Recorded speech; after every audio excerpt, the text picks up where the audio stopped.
voter suppression is a real deal, especially in the Black community. When you just talked about, I got to work, so I can't go vote. And then when we do get in the booth, just in case we don't have to work, do we know who we're voting for? Not only do we have to vote, we got to be educated.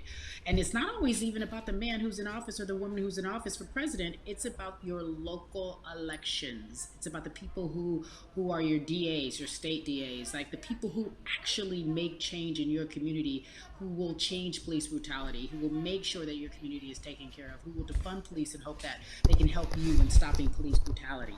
So talk to me about why you decided to be a part of More Than a Vote and what it actually means. Well, it means a lot to be involved with such an impressive collective as you mentioned.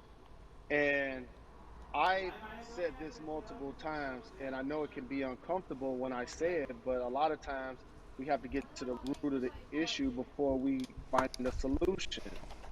And the quote was, I wish America loved black people as much as it loves black Mm-hmm. culture. And Mm-hmm. this collective, by the way, represents in a lot of ways what's encouraging, but also sometimes disappointing about our role as black people in America. Because we were brought here as labor and to entertain. And we use those vehicles to get paid and move to the Mm-hmm. suburbs and be the idols of white kids. And so now that we have this collective, I would say sports and entertainment represent the most powerful group of black men in the United States. I'm talking about money, power, celebrity, the ability to mobilize, community involvement, their leadership, their intellect.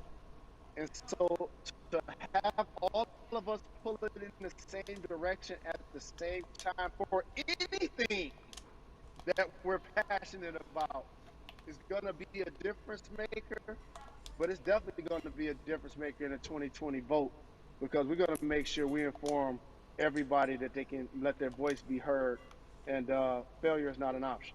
Jalen, what does voter suppression look like to you? A perfect example took place recently, Carrie, in Kentucky. It was 6 p.m. at night, and so many people were standing in line enthusiastic to vote. And you know what they did? Locked the doors. And you know what the people did? They continued to bang on the doors, continued to bang on the windows. They continued to let it be known they were not going to leave the premises until they got a chance to vote.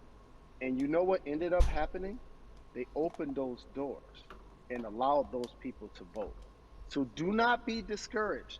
These barriers show you that it matters, and we're here to help you break through them. The same thing with our platforms and voices, Carrie, because you know what's going to happen. At some point, Breonna Taylor is not going to be trending anymore. People are not going to be protesting anymore. But it's still up to us to keep making sure that our voices get heard, and this is one way to do so. Right, and that is a form of being activated, being an activist. It doesn't have to be protesting. It doesn't have to look like what you think traditionally activism looks like. It's voting. It's that simple. We now have to understand like this is a critical mass moment for this movement to continue to hold up as much steam for as long as possible. And Mm-hmm. that's what this collection is going to hopefully allow for that situation to happen. Jalen, in today's age of technology, it should be easier to vote. No doubt. It's like we call these devices smartphones, but yet I can't vote from them. All of the things that we do in our lives are in our phones. All of these barriers are things that people will need to overcome in order to create a level of enthusiasm to vote. And again, this is not political. It's your right to do so. And there's so many times where you feel like somebody may have gotten done unjustly in your community. Pay attention to who the judges are, who's running for Senate, mayor, governor. Pay attention who's running for president. And let's make sure in 2020 we make a difference. Why is More Than a Vote